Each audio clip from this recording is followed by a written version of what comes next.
We are traveling to Israel today and get to know a small coastal town, Javne, which is in Greek called Jamnia.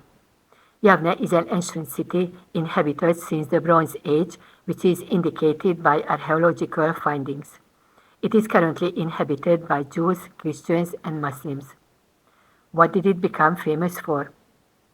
The Tanach was compiled here in the 1st century.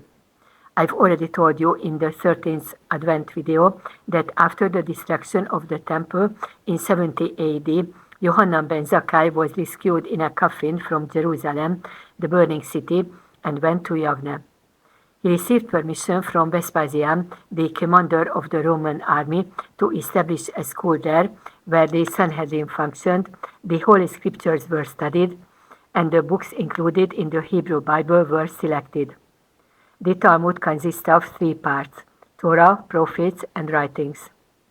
Only the Torah existed in its entirety at that time because it had already been translated into Greek in the 3rd century before Christ.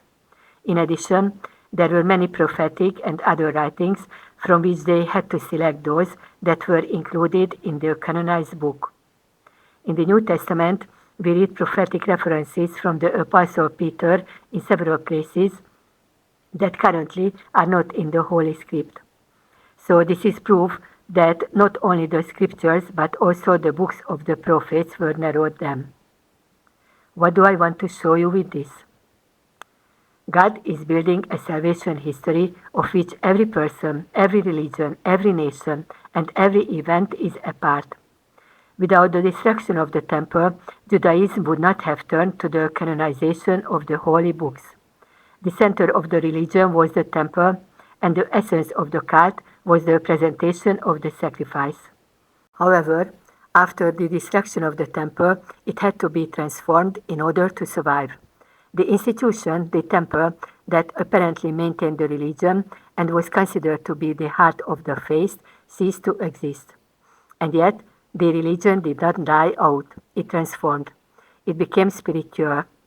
The study of the writings of the prophets and historical events also facilitated the process of many believing scholars becoming Jewish Christians. And the creation of the entire book of the Talmud was necessary for the completion of the Christian Bible, of which several writings had already been written. The Hebrew word Javne means "let it be built." Yohanan ben Zakkai and his school therefore received an order from God to build the Jewish religion on new foundations so that it could unite with the Christian religion.